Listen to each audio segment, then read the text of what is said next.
कटक स्टेशनर यही जगटाକୁ ଆସିଲେ ତମେ ମନେ ପଡ଼।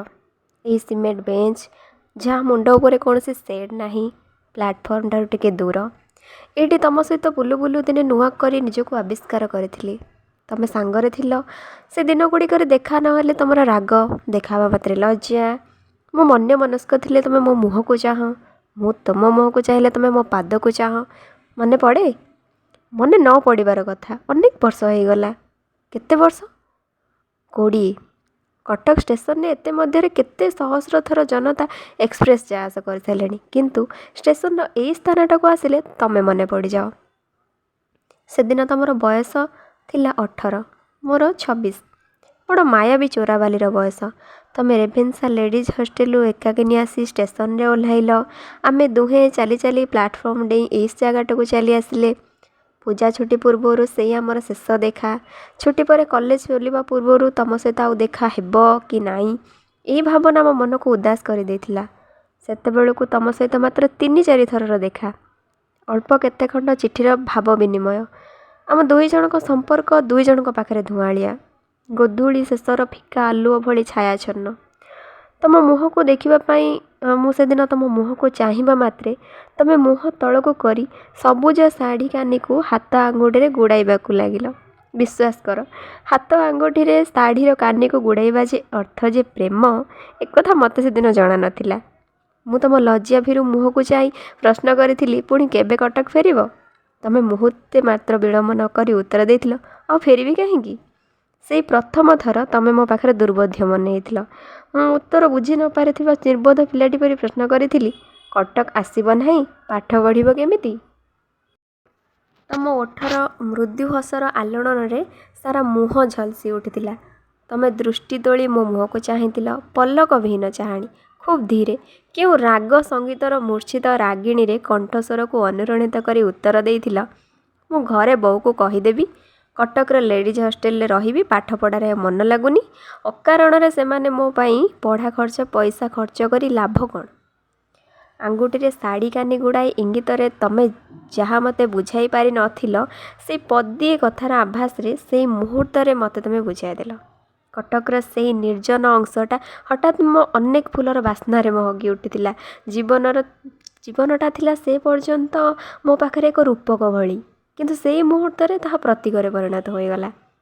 କେତେ ଦିନ କେତେ ରାତି ଭାବି ଭାବି ସେଭଳି ଏକ ପ୍ରଶ୍ନର ଉତ୍ତର ତମେ ମନେ ମନେ ତିଆରି କରିଥିଲ।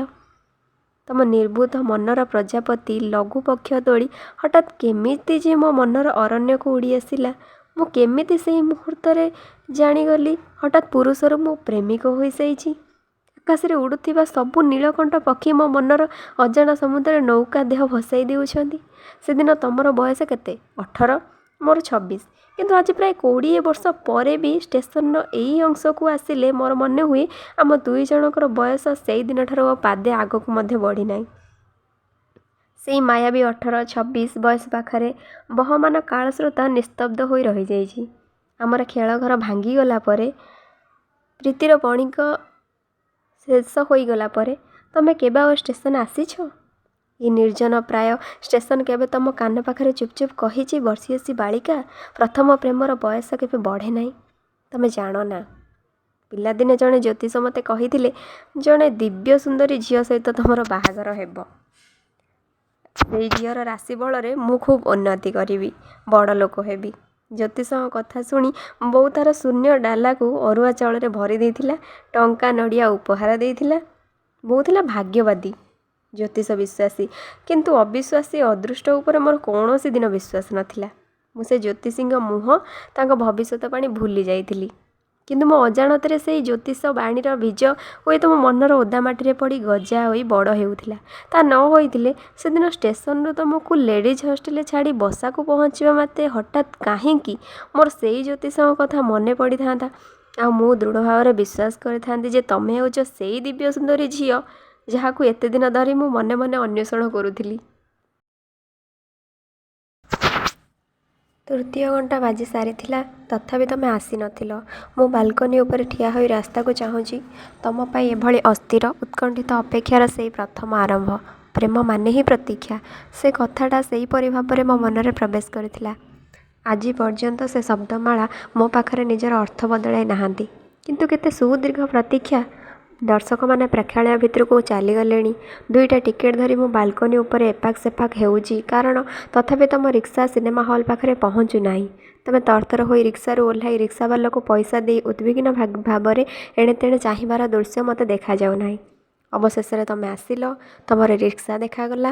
ଧଳା ବୁଟିପକା ନୀଳ ଶାଢ଼ୀ ସେଦିନ ତମ ଦେହକୁ ଆବୃତ କରିଥିଲା, ପବନରେ ପଣତ ଉଡ଼ୁଥିଲା ପତାକା ଭଳି। ମୋତେ ବାଲକୋନି ଉପରେ ଦେଖି ମୁହଁରେ ତମର ମୃଦୁ ହସରେ ଏକ ତରଙ୍ଗ ଉଠି ଆସି ପୁଣି ମିଳେଇ ଯାଇଥିଲା।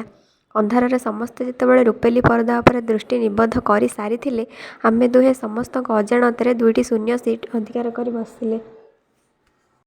ଛବିଟା କ'ଣ? ଜୀବନ ସାଥୀ। ତମେ ବସିଥିଲ ଅନ୍ୟମନସ୍କ ହୋଇ। ମୁଁ ଛବି ନ ଦେଖି ତମକୁ ଦେଖୁଥିଲି, ଝାପ୍ସା ଆଲୋକ ଆଉ ଅନ୍ଧକାର ଭିତରେ। ପ୍ରଥମେ ଦୁହେଁ ଏତେ ପାଖାପାଖି ବସିଥିଲେ ବୋଲି ଦେହ ଛୁଆଁଛୁଇଁ ହେଉ ନ ଥିଲେ ମଧ୍ୟ ଏକ ସ୍ନାୟବିକ ଉତ୍ତେଜନାର ଏକ ଶୀର୍ଣ୍ଣ ନଦୀ ଆମ ଦୁହିଁଙ୍କ ଦେହର କୂଳ ଛୁଇଁ ଯାଉଥିଲା। ଇଣ୍ଟରଭାଲ୍ ପରେ ମୁଁ ତମ ହାତ ପାପୁଲି ଉପରେ ମୋ ହାତ ରଖିଥିଲି। ପ୍ରଥମ ସ୍ପର୍ଶର ସ୍ମୃତି ମୃତ୍ୟୁ ଭଳି କେଡ଼େ ଶୀତଳ। ତାପରେ ତମର ସେ କୋମଳ ହାତ ଆଙ୍ଗୁଠିଗୁଡ଼ିକ ମୋ ହାତ ମୁଠା ଭିତରେ ପ୍ରଥମେ ଝାଳେଇ ଯାଇଥିଲା।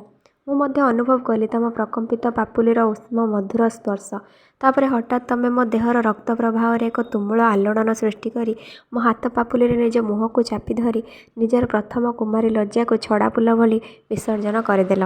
କ'ଣ ଗୋଟେ ବାହାନା କରି ସିନେମା ଶେଷ ହେବା ଆଗରୁ ଆମେ ଦୁହେଁ ବାହାରକୁ ଚାଲି ଆସିଲେ। ସନ୍ଧ୍ୟା ହେବା ଆଗରୁ ତମେ ହଷ୍ଟେଲରେ ପହଞ୍ଚିବା ଦରକାର। ବାହାରର ଫର୍ଚ୍ଚା ଆଲୁଅରେ ତମ ମୁହଁକୁ ଚାହିଁ ମୁଁ ଅବାକ୍ ହୋଇଯାଇଥିଲି। ଆସିଲା ବେଳେ ତମ ମୁହଁରେ ଥିଲା ଏକ କିଶୋରୀ ଲଜ୍ଜା ସଙ୍କୁଟ ଚାହାଣି।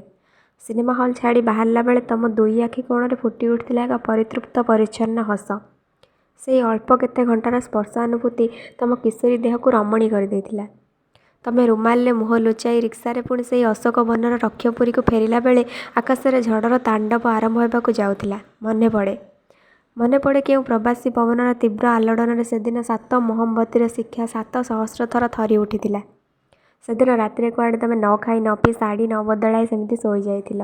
ସିନେମା ହଲ୍ରୁ ମୋ ସ୍ପର୍ଶର ଯେଉଁ ଉଷ୍ମତା ନିଜ ସ୍ନାୟୁଗ୍ରନ୍ଥିରେ ସଞ୍ଚୟ କରି ନେଇଥିଲ, ଶାଢ଼ୀ ବଦଳାଇଲେ କାଳେ ସେଇ ଉଷ୍ମତା ଶୀତଳ ହୋଇଯିବ, ସେଇ ଭୟରେ ତମେ କୁଆଡ଼େ ସନ୍ତ୍ରସ୍ତ ହୋଇଯାଇଥିଲ। ସେଥିପାଇଁ ସେଦିନ ପୁରୀ ଏକ୍ସପ୍ରେସ୍ ଠିକ୍ ସମୟରେ କଟକ ଛାଡ଼ି ମହାନଦୀ ବ୍ରିଜକୁ ଶବ୍ଦାୟିତ କରିଥିଲା। ଠିକ୍ ସେଦିନ ରାତିରେ ମାଲଗୋଦାମରେ ଦଲାଲମାନେ କମିଶନ ଟଙ୍କା ବଣ୍ଟାବଣ୍ଟି କଲାବେଳେ ମଦ ନିଶାରେ ପରସ୍ପରକୁ ଅଶ୍ଳୀଳ ଭାଷାରେ ଗାଳି ଦେଇଥିଲେ। କିନ୍ତୁ ଲେଡିଜ୍ ହଷ୍ଟେଲରେ ସେଇ ରୁମ୍ରେ ତମ ବେଡ଼୍ରେ ଠିକ୍ ସମୟରେ ସେଦିନ ମଶାରୀ ପଡ଼ିଲା ନାହିଁ, ମିଲ୍ ଖିଆ ହେଲା ନାହିଁ, ଶାଢ଼ୀ ବଦଳା ହେଲା ନାହିଁ। ଏକ ଅନାସ୍ୱାଦିତ ସୁଖ ମଧୁର ଉତ୍ପୀଡ଼ନରେ ତମ ଆଖିର ଲୁହରେ ତକିଆ ଭିଜାଇ ଦେଲ। ତମର ଅନଭିଜ୍ଞା କିଶୋରୀ ଦେହ ଗୋଟେ ଦୁରନ୍ତ ଝଡ଼ର ନିବିଡ଼ ସାନ୍ନିଧ୍ୟରେ ଆସି ସେଇ ରାତିରେ ଯୁବତୀ ହୋଇଗଲା। ତମ ଅପାଙ୍କ ବର ନାମ ପରେ ମୋ ନାମରେ ତମ ବୋଉ ଠାକୁରାଣୀଙ୍କ ମନ୍ଦିରରେ ବେଲପତ୍ର ଚଢ଼ାଇବାର ଅର୍ଥ କ'ଣ? ବିବାହ?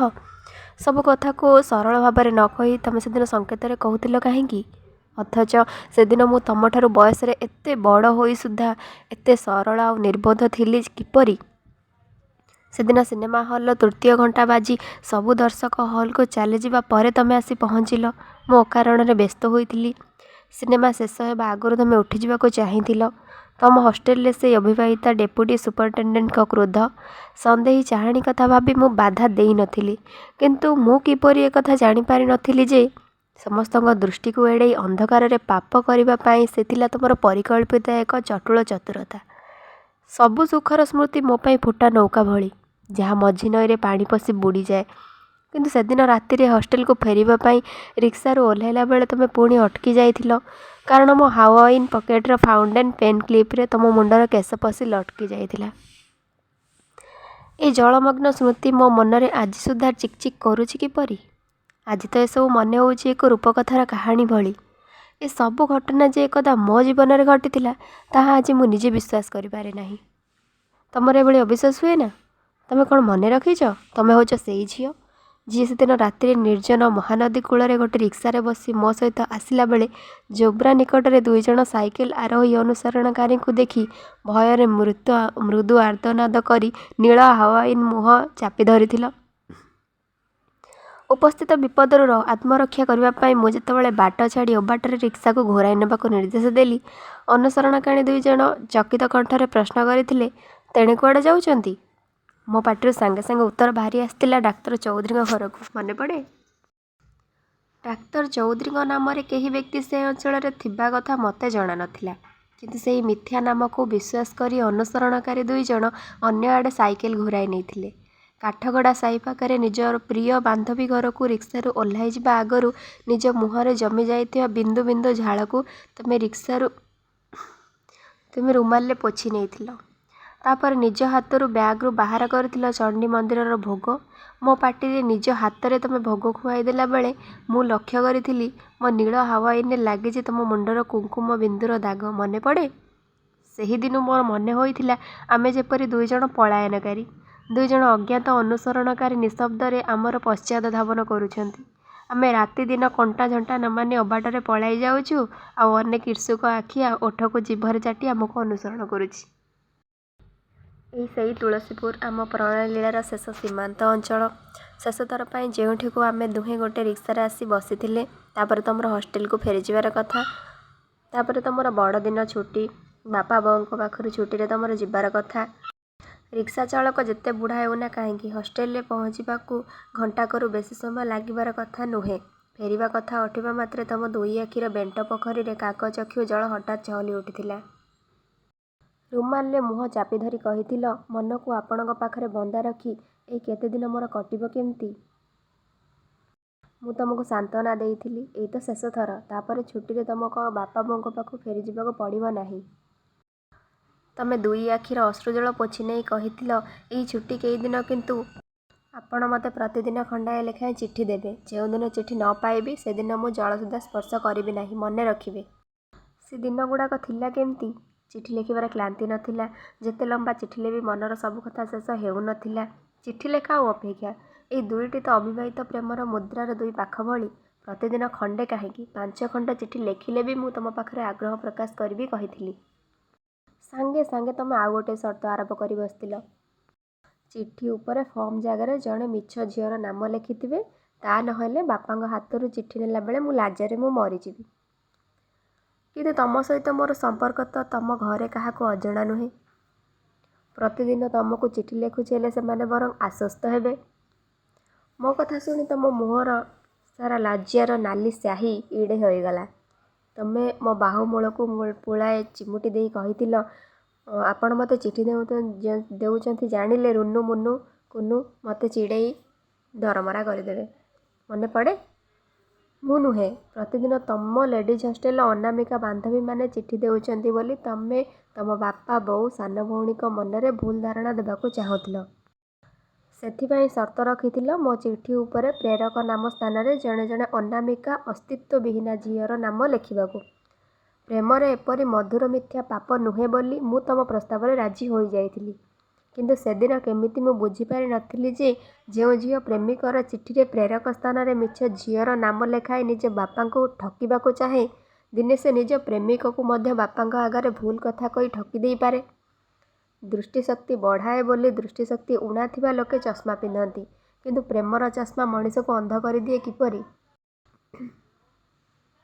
ମିଥ୍ୟାର ଖାଦ ନ ମିଶିଲେ ପ୍ରେମର ସ୍ୱର୍ଣ୍ଣ ଅଳଙ୍କାରରେ ଯେପରି ଗଢ଼ା ହୁଏ ନା, ସେହିପରି ପ୍ରତାରିତ ନ ହେଲେ କୌଣସି ପୁରୁଷ ପ୍ରକୃତ ପ୍ରେମର ସ୍ୱାଦ ଅନୁଭବ କରିପାରେ ନା। ତମ ପାଖରେ ଠକି ଯାଇଥିଲି ବୋଲି ଆଜି ମୋର କୌଣସି ଅନୁଶୋଚନା ନାହିଁ। ଜୀବନକୁ ଠିକ୍ ଭାବରେ ବୁଝିବାକୁ ହେଲେ ବେଳେ ବେଳେ ଠକିବା ଦରକାର ହୁଏ। ଯେଉଁମାନେ ଜୀବନରେ ପ୍ରେମ କରି ପ୍ରତାରିତ ହୋଇନାହାନ୍ତି, ଜୀବନ ସେମାନଙ୍କର ବ୍ୟର୍ଥ, ଏକଥା ମୁଁ ଭଲ କରି ଜାଣେ। ତଥାପି ରେଲୱେ ଷ୍ଟେସନର ସେଇ ନିର୍ଜନ ସେଡ଼୍‌ହୀନ ସିମେଣ୍ଟ ବେଞ୍ଚ, ଗୋରା କବର ପାଖ ମହାନଦୀ କୂଳ ଭଳି ଏଇ ତୁଳସୀପୁର, ବକ୍ସି ବଜାର ପୋଷ୍ଟ ଅଫିସ ପାଖ ଛକ ମୋର ବଡ଼ ଅବିଶ୍ୱାସୀ ମନେ ହୁଏ। କାରଣ ଏଇ ଦୁହେଁ ଆମ ମିଳନ ବିରହର ଏକମାତ୍ର ସାକ୍ଷୀ। ସଂସାରରେ କେତେ ପୁଅ ଏଇ ବୟସରେ କେତେ ଝିଅଙ୍କୁ ଭେଟନ୍ତି। ସେଥିରେ କୌଣସି ଦୁବ ଘାସର ପତ୍ର ହେଲେ ହଲେ ନାହିଁ। କାହାର କିଛି ଯାଏ ଆସେ ନାହିଁ। କିନ୍ତୁ ତମ ଭଳି ଝିଅ ଯେତେବେଳେ ମୋ ଭଳି ପୁଅକୁ ଭେଟେ, କଟକ ସହରରେ ଭୂମିକମ୍ପ ହୋଇଯାଏ। ମେଡ଼ିକାଲ, ରେଭେନ୍ସା କଲେଜ, ଲେଡ଼ିଜ୍ ହଷ୍ଟେଲରେ ଅନେକଙ୍କ ଆଖିରେ ଈର୍ଷାର ନୀଳବତୀ ଜଳି ଉଠେ। ଛତ୍ର ବଜାରରେ ବାଟ ନ ପାଇ ଗାଡ଼ି ସବୁ ଧାଡ଼ି ବାନ୍ଧି ଠିଆ ହୋଇଯାଏ। ବକ୍ସି ବଜାର ଜିପିଓ ପାଖରେ ଚିଠି ବ୍ୟାଗ୍ ସବୁ ଠିକଣା ବଦଳେଇ ଦିଏ। ଜଣକର ଚିଠି ଆଉ ଜଣକର ଭୁଲ ଠିକଣାରେ ଡେଲିଭରି ହୋଇଯାଏ। ବାଳିକା ବିଦ୍ୟାଳୟରେ କିଶୋରୀ ଝିଅମାନେ ଲଜେନ୍ସ ଫିଙ୍ଗି ଦେଇ ନିଜ ନିଜ ଆଙ୍ଗୁଠି ଚୁଷ୍ମିବାକୁ ଆରମ୍ଭ କରନ୍ତି। ଅର୍ଦ୍ଧରାତିର କଟକ ସହରରେ ଶୀତ ଦିନେ ବି ଅନେକ ମହଲା, ଦୋମହଲା କୋଠା, ଝରକା ଖୋଲା ରହେ। ମନେ ପଡ଼େ? ଦିନେ ଆମର ଖେଳଘର ଭାଙ୍ଗିଗଲା, ଚିଠି ସବୁ ଚିରିଗଲା। ଆରମ୍ଭ ହେଲା ଏ ଦୁଇଟି ହୃଦୟରୁ ନିସ୍ତବ୍ଧ ରକ୍ତକ୍ଷରଣ। ସେ ରକ୍ତ ଲାଲ ରଙ୍ଗ ନୁହେଁ, କଳା। ସେଇ ଥୋପ ଥୋପ କଳା ରକ୍ତରେ ଦୃଷ୍ଟିର ଦିଗନ୍ତରେଖା ଅନୁଜ୍ଜ୍ୱଳ, ଅସ୍ପଷ୍ଟ ହୋଇଗଲା। ଆମେ ଦୁହେଁ ଦୁଇଟି ଅଲଗା ରାସ୍ତାରେ ଚାଲିଗଲେ, ଯେଉଁ ରାସ୍ତା କେବେ କେଉଁଠି ପରସ୍ପର ସହିତ ଛକ କାଟିବାର ସମ୍ଭାବନା ନଥିଲା। କିନ୍ତୁ ତଥାପି କାହିଁକି ତମର ସେଇ କଳା ରଙ୍ଗର ସ୍ମୃତି ମୋ ମନର ସବୁଜ ବନସ୍ପତିରେ ବାଦୁଡ଼ି ଭଳି ଝୁଲି ରହିଲା? ତମେ ମୋର ପ୍ରଥମ ପ୍ରେମ ନୁହଁ, କିନ୍ତୁ ତମେ ମୋ ଜୀବନର ପ୍ରଥମ ନାରୀ। ମୁଁ ହୁଏତ ତମ ଜୀବନର ପ୍ରଥମ ପୁରୁଷ ନୁହେଁ, କିନ୍ତୁ ମୁଁ ହେଉଛି ତମ ଜୀବନର ପ୍ରଥମ ପ୍ରେମ। ଶୁଣିଛି ପୁରୁଷ ଜୀବନର ପ୍ରଥମ ନାରୀର ସ୍ମୃତି, ନାରୀ ଜୀବନର ପ୍ରଥମ ପ୍ରେମର ସ୍ପର୍ଶ। ଅବଶିଷ୍ଟ ଜୀବନରେ କୌଣସି ଦିନ ବାସି ହୁଏ ନାହିଁ। ବାହାରେ କାହାରି ଆଖିକୁ ସେ ଶୀତଳ ବହ୍ନିର ଶିଖା ଦେଖା ନ ଗଲେ ମଧ୍ୟ ଭିତରେ ଅଗ୍ନିକାଣ୍ଡ ସୃଷ୍ଟି କରେ। ତମ ଦେହର କେଉଁ ଅଂଶକୁ କିପରି ଭାବରେ ଛୁଇଁଲେ ତମ ଦୁଇ ନୟନ ମୁଦ୍ରିତ ହୋଇଯାଏ, ସେ କଥା ମୁଁ ନିଜେ ଆଖି ବନ୍ଦ କରି କହିଦେଇପାରେ।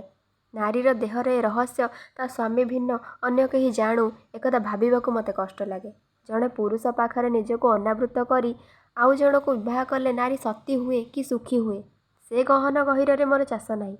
କିନ୍ତୁ ନାରୀ ସ୍ୱେଚ୍ଛାରେ ଜଣକ ପାଖରେ ଆତ୍ମସମର୍ପଣ କରି ଆଉ ଜଣକୁ ବିବାହ କରିବ, ଏ କଥା ଭାବିବା ମାତ୍ରେ ଏ ପୃଥିବୀ ମୋତେ ବିଧବା ଭଳି ଦୁଃଖିନୀ ଦେଖାଯାଏ। ଅହଙ୍କାର ସୁନ୍ଦରୀ ନାରୀର ଅଳଙ୍କାର ଭଳି। ଆତ୍ମସମ୍ମାନର ଏହି ଅହଙ୍କାର ବୋଧ ସୁନ୍ଦରୀ ନାରୀକୁ କୋହିନୂର ହୀରାଖଣ୍ଡ ଭଳି ମୂଲ୍ୟବାନ କରିଦିଏ। ସମସ୍ତେ ତାକୁ ପାଇବା ପାଇଁ ସାହସ କରନ୍ତି ନାହିଁ, କିନ୍ତୁ ଅକାରଣ ରୂପର ଅହଙ୍କାରୀ ସୁନ୍ଦରୀ ନାରୀକୁ କରିଦିଏ ଖୁଚୁରା ପଇସା। ଯେକୌଣସି ଲୋକ ତାକୁ ଅଣ୍ଟାରେ ମାରିବାକୁ ହାତ ବଢ଼ାଇ ଦିଅନ୍ତି। ବାହାଘର ବେଦୀ ଉପରେ ସେମାନଙ୍କର ଦେହ ନିଲାମ କରି ଦିଆଯାଏ। ତମେ ଯାହାକୁ ବିବାହ କରିଛ, ତାଙ୍କଠାରୁ ବେଶୀ ଟଙ୍କା ରୋଜଗାର କରୁଥିବା ଅନ୍ୟ କୌଣସି ଲୋକ ଚାହିଁଥିଲେ ତମେ ବି ତାଙ୍କର ସ୍ତ୍ରୀ ହୋଇ ବେଦୀରେ ବସିଥାନ୍ତ। ଆଜି ତମେ ସ୍ୱାମୀକୁ ଯେତିକି ଭକ୍ତି କରୁଛ, ଅନ୍ୟ ଜଣକୁ ବିବାହ କରିଥିଲେ ତମେ ତାକୁ ସେତିକି ଭକ୍ତି ଓ ପ୍ରେମ କରୁଥାନ୍ତ। ସତ ନା? ହୃଦୟ ଯେଉଁଠି ପରବାସୀ, ଭକ୍ତି ପ୍ରେମ ଅନୁଗତ୍ୟ ସେଠାରେ ଜାଲ ନୋଟ ଭଳି। ଏକଥା ତମେ ମୋତେ ଥରେ ଚିଠିରେ ଲେଖିଥିଲ। ମୁଁ କୌଣସି କାରଣରୁ ତମକୁ ଯେବେ ଅନ୍ୟତ୍ର ବିବାହ କରିବାକୁ କହିଥିଲି, ମନେ ଅଛି? ଥରେ ଥରେ ମୋର ମନେ ହୁଏ ତମେ କ'ଣ ଚାହଁ ସେ କଥା ନିଜେ ଭଲ କରି ଜାଣିନଥିଲ। ଆମର ପ୍ରଥମ ଭଲ ପାଇବା ଦିନଗୁଡ଼ିକରେ ତମେ ମୋତେ ବୁଝାଉଥିଲ ପୁରୁଷର ବ୍ୟକ୍ତିତ୍ୱ ତମ ପାଖରେ ସବୁଠାରୁ ବଡ଼। ସେଥିପାଇଁ ମୋତେ ତମେ ନ ପାଇଲେ ତମ ଜୀବନ ବ୍ୟର୍ଥ ହୋଇଯିବ। କିନ୍ତୁ ଅନ୍ୟତ୍ର ବିବାହ ପରେ ତମେ ମୋତେ ବୁଝାଇବାକୁ ଚାହିଁଲ ତମେ ଏପରି ଜଣେ ସ୍ୱାମୀ ଚାହୁଁଥିଲ, ଯାହାର ପତ୍ନୀ ଭାବରେ ତମେ ପରିଚିତ ହେବ ନାହିଁ, ଯିଏ ତୁମର ସ୍ୱାମୀ ଭାବେ ବାହାରେ ପରିଚିତ ହେବ। ଦିନେ ତମେ ଥିଲ ମୋ ମନର ଦିଗନ୍ତବ୍ୟାପୀ ନୀଳିମା ଆକାଶରେ ହୀରା ଝଲମଲ ସ୍ଥିର ବିଦ୍ୟୁତ୍। ଆଜି ତମେ ଆଉ ଜଣଙ୍କ ଘରେ ବିଦ୍ୟୁତ୍ ବତୀ ହୋଇ ଜଳୁଛ, ବିଜୁଳି ପଙ୍ଖା ଭଳି ଘୁରୁଛ। ଦିନେ ଥିଲ ତମ ମୋ ପାଖରେ ବର୍ଷା, ବସନ୍ତ, ବୈଶାଖର ସ୍ମୃତି। ଆଜି ଆଉ ଜଣଙ୍କ ଘରେ କେବଳ ତମେ ନିରୁଦ୍ବିଗ୍ନ ଶୀତଳ ଶୀତରାତି। ବିଶ୍ୱାସ କର, କୌଣସି ଦିନ ମୁଁ ତମକୁ ଚାହିଁ ନାହିଁ ତମ ସହିତ କେବେ ଆଉ ଦେଖା ହେଉ। ତମକୁ ଦେଖା କରିବାକୁ ଭୟ, କାରଣ ଯେତେ ଦାମୀ ଶାଢ଼ୀ ପିନ୍ଧିଥିଲେ ମଧ୍ୟ ତମେ ମୋ ଆଖିର ଅନ୍ତର୍ଭେଦୀ ସ୍ୱଚ୍ଛ କାଚର ସମ୍ମୁଖୀନ ହେବା ମାତ୍ରେ ତମର ଅନାବୃତ ଦେହର ପ୍ରତିଟି ଅଙ୍ଗରେଖା ମୋ ଆଖି ଆଗରେ ଚାହୁଁ ଚାହୁଁ ନଗ୍ନ ହୋଇଯିବ। ଅନ୍ୟ ଜଣେ ପୁରୁଷର ପତ୍ନୀ, ସନ୍ତାନର ଜନନୀ ସମସ୍ତଙ୍କ ଅଜ୍ଞାତ ସାରରେ ଆସି ମୋ ଆଖି ଆଗରେ ଚାହୁଁ ଚାହୁଁ ନଗ୍ନ ହୋଇଯାଉଛି, ଏ ଦୃଶ୍ୟ ଦେଖିବା ଭୟରେ ସେହିଦିନ ମୁଁ ଆଗ ପଛକୁ ନ ଚାହିଁ ଏକାମୁହାଁ ହୋଇ ଅନ୍ୟ ରାସ୍ତାରେ ଧାଇଁ ଚାଲିଛି। ବିଶ୍ୱାସ କର, ତମର ସେ ଗୋଲ ସୁନ୍ଦର ମୁହଁ ଦେଖିଦେଲେ କଟକ ସହର ଅନ୍ଧାର ହୋଇଯିବ। ସେଥିପାଇଁ ଏ ସହର ସଙ୍ଗରେ ମୋର ଆଡ଼ି। ଜୀବନରେ କୌଣସି ଏକ ଫୁଲ ଫୁଟିବାର ମୁହୂର୍ତ୍ତରେ କେଉଁ ଏକ ପୁରୁଷର ଆଉ ଜଣେ ନାରୀ ସହିତ ଦେଖା ହୋଇଥିଲା। ଉଭୟ ନିୟତିର ଏକ ଅଦୃଶ୍ୟ ଇଙ୍ଗିତରେ ପରସ୍ପର ନିକଟବର୍ତ୍ତୀ ହୋଇଥିଲେ ଏବଂ ପରେ କୌଣସି ନା କୌଣସି କାରଣରୁ ବାଟ ଭାଙ୍ଗି ଅଲଗା ରାସ୍ତାରେ ଚାଲିଗଲେ। କିନ୍ତୁ ସେଇଟା ଏ ବିପୁଳାଚ ପୃଥ୍ୱୀ ନିରବଧି କାଳସ୍ରୋତରେ ଖୁବ୍ ଗୋଟେ ବଡ଼ କଥା ନୁହେଁ। ସମାଜର ସବୁ ନିୟମ ମଣିଷ ନିଜେ ଗଢ଼ିଛି, ନିଜେ ମଧ୍ୟ ଭାଙ୍ଗୁଛି। ସାମାଜିକ ନୀତି ନିୟମ ଭଙ୍ଗା ଗଢ଼ା ଖେଳ ଭିତରେ ରୂପ ବଦଳାଇ ଚାଲିଛି ମଣିଷ ସଂସ୍କୃତି ଆଉ ସଭ୍ୟତା। ସେଥିପାଇଁ ସୂତାକଟା ଗୁଡ଼ି ଭଳି ମୋ ହାତରୁ ଖସିଯାଇ ଆଉ କାହାର ଲଟେଇ ସୂତାରେ ତମେ ଗୁଡ଼ି ହୋଇଗଲ ବୋଲି ମୋର ଆଜି କୌଣସି ଅଫସୋସ ନାହିଁ। ମୁଁ ଚାହିଁଥିଲି ଜୀବନରେ ତମେ ସୁଖୀ ହୁଅ, ଦୁଃଖ ତମକୁ ଶୋଭା ପାଏନା।